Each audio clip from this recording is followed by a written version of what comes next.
Hi, everybody. This is Denise George, and I'm here with Mitzi Schwarz and Tim Orr, and we're here to talk about the song Soliloquy and how it came about. So, Mitzi, can you tell me how you came across the song? And it's a really interesting story about how the two of you collaborated on this song. Yeah. Um, so starting last year, when we had all of the initial COVID shutdowns, I found a lot of time on my hands. I found out a lot of time on my hands. And so I began listening to music that I hadn't heard in a while. And one of the things I listened to is a CD, a compilation CD that I have a song on. And turns out Tim has a song on called Soliloquy. And it was just a beautiful melody. It really grabbed me. It was simple. It's elegant. It was just a beautiful song. Because I had all this time on my hands, I was playing with songwriting and lyric writing in ways that I never had before, and lyrics kind of came to me for this song. It was, I felt like I was kind of guided by the muse. So that's pretty magical. Now, how did you contact Tim and let him know that you had all these great, wonderful ideas coming to you? How did that process start? Yeah, so on this compilation CD, which is called Sounds from the Circle, and was produced by a woman named Suzanne Doucet, all of the artists she included on this CD, artist information, so websites or emails or whatever each artist gave her permission to share, she shared. And Tim, I think I your Facebook page was on there or something, and so I was able to find you that way, and because you were on Facebook, I could also find you on Messenger. So I believe it just started with my reaching out and telling you how touched I was with this song. That's how I met. I think that's how I met you. It's a very 21st century conversation. Tim, hearing that from Mitzi, how was the song originally born from you? How did you start writing the song, and how did you feel about Mitzi sort of taking it on and taking that song sort of further down the creative path? Mm-hmm. Well, I wrote the song quite a few years ago, actually, during a bit of a dark time in my life. And I found composing just allowed me to express that emotion, to let it out. And then when Mitzi approached me about it, suggesting that she put words to it, I actually thought about the title because it's called Soliloquy. And a soliloquy, I actually looked this up, is it's an utterance of a character in a drama that has a form of a monologue or gives the illusion of being a series of unspoken reflections. And in my case, I had just composed the music and they were unspoken reflections.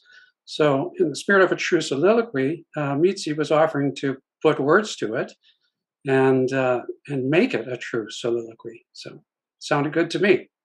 It sounds like you guys were very happy to find each other. So you guys met out of finding the song together, and what were your initial impressions of each other? I'm going to start with Mitzi. I guess in our texting, which is mostly how we communicate still, I just see someone who's very reflective, who's very compassionate, very sensitive, and you have a true artist's soul. That's how I experience you.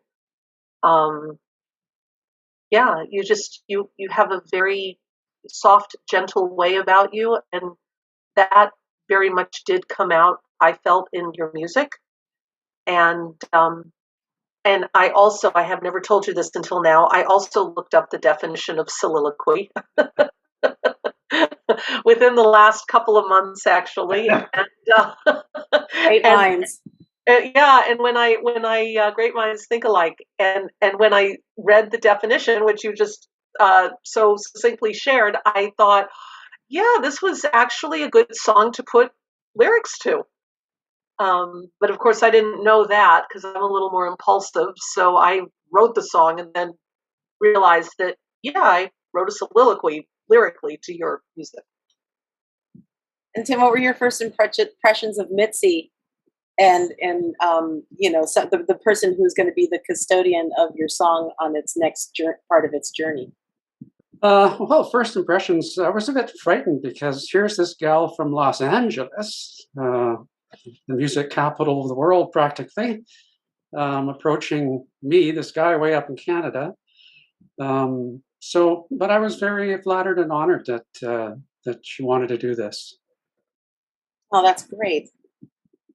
So once you got your version of the song, once it was written, how did you proceed from there? I mean, Mitzi, like, who did you, like, once you got the go ahead and you gave Tim your impressions and you sort of got his blessing, who did you contact? Can you talk about the process a little bit about like how you brought this whole thing to life?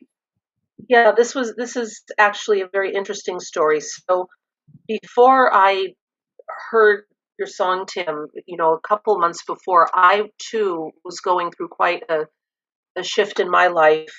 My father had recently passed away. My mom was on hospice, and my life was really changing fast, in many ways. And I was working at that time with a woman who's also a very dear friend named Kimberly Haynes, and she's a consultant, a personal consultant, and I was doing a little bit of consulting with her. Her consulting business is called Your Life on Purpose. And in my working with her, it was clear to me that my life on purpose I always felt myself to be a singer, a composer, a performer, and I was doing some of that off and on, but not really the composing part. And she said, just do it. Like, you're not, the only person stopping you is you. Just do it. And then shortly after that conversation, Tim, I met you and I heard your song, and it was COVID, and there was time to create. So it was pretty magical. It was pretty special. And after you gave me the okay, Tim, I took the song to Vito Grigoli, who did a lot of work with Kim at that time, and so Kim was able to introduce me to Vito. And Vito is also a very sensitive individual. He's an artist extraordinaire in a million ways, musically. And I knew that your song, with my lyrics, your song was going to be safe in Vito's hands. And how fast was that process? I mean, once you started recording, did you find that it was sort of quick out of the gate and quick to finish, that just sort of came out of you, or was there a bit more of a process? It was not that hard of a process, actually, because the words had come together. And Tim, I took your song, and again, time on my hands, I sat down at the piano and I transcribed your song. So I was able to play your song without having music in front of me, which is good because I'm not a great music reader. But I was able to hear it. And so I was able to, transpose it into my own key. I was able to, work with it before I got to Vito. And then Tim, you and I were playing with the lyrics that I was giving you. And it was not that hard. I did go back a few months after I recorded it initially, and I cleaned up some of the vocals, but it really flowed smoothly. So when you and I talked about this song, you sort of talked about how everything just sort of came to you almost like a fever dream, where it just. Can you talk a little bit about how the magic of hearing the song through the end of recording the song, just how painless it was, for lack of a better term. Tim, your melody was so succinct and so intelligent that it was easy. It was easy to put lyrics to. The melody, ya da da da da da da da da da da. I mean, it was singable. It was conversational. So you had already written a melody that to me sounded very conversational. And then, because we've been having all of these text, conversations going back and forth with, I don't know, maybe one or two, FaceTimes in there. I don't even know if we had FaceTimed each other at that point. When the lyrics came to me, I was literally writing what I was thinking. Lying here, I think of you a world away, like 1,500 miles or so. And so I just started talking to you lyrically, and then I was thinking a lot, and I still am, about COVID and what that means literally, but I think I've always kind of tended to look at life a little bit symbolically, like what's the deeper meaning, what's the hidden meaning, and I don't want to,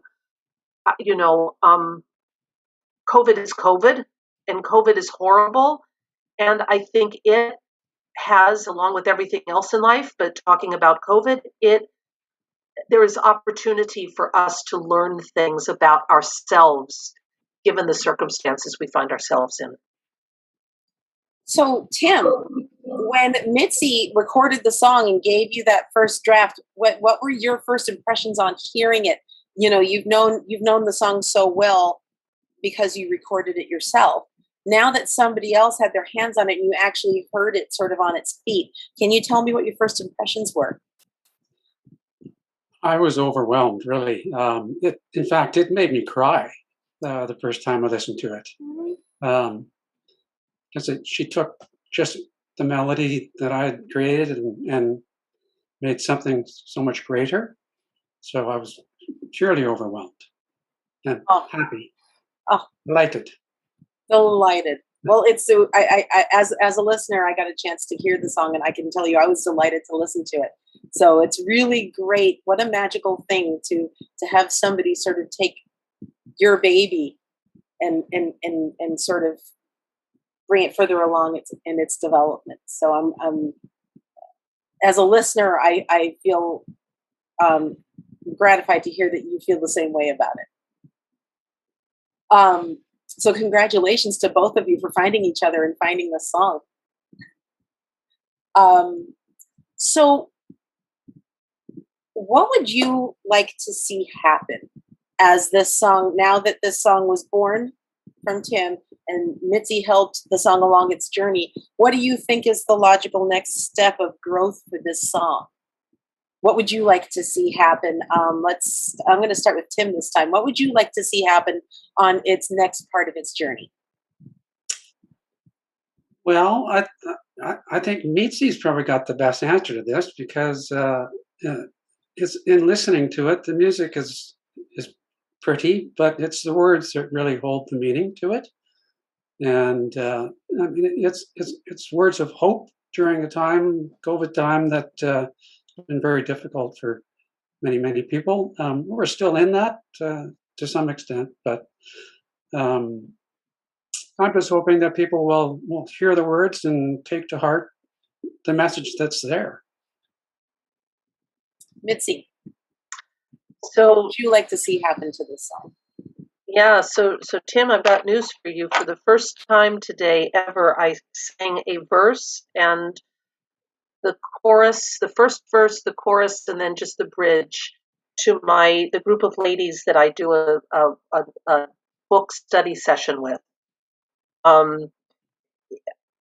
It's actually the Torah that we study every Monday, and a lot of stories in Genesis involve some degree of trauma between individuals and relationships and whatnot, and it just felt like I wanted to share this, and also I'd never seen it like in front of people before, and I sang it. And to answer your question, Denise, these women cried. Really? They did. They did. And what I'd like to see with this song, or my hope for the song is, it really is a song that that provides hope, I think, in the midst of trauma.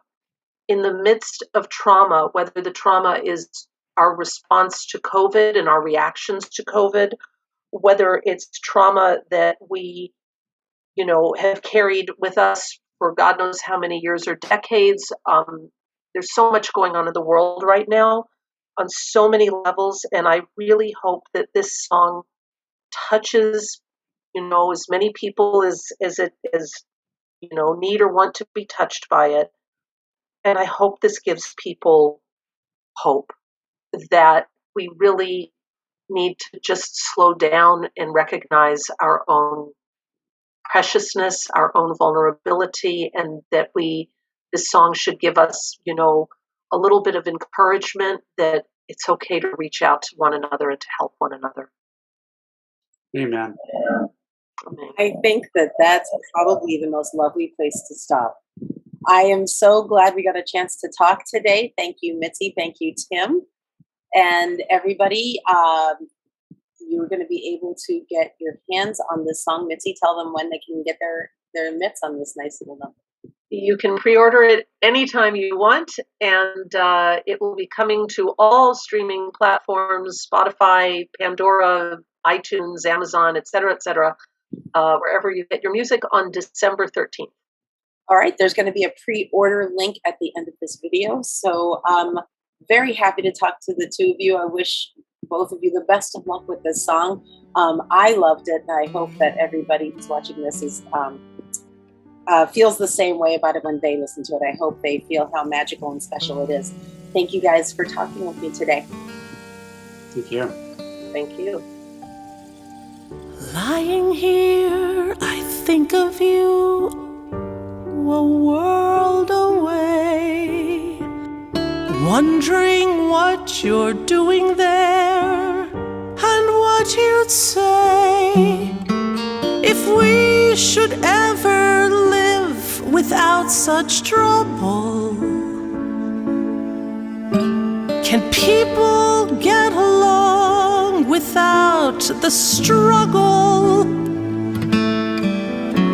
Where pain can't go and life is slow and oh so calm. Where people meet and just let go and get along. Where we can drop our guard and let our hair down. Have our feelings be without a show.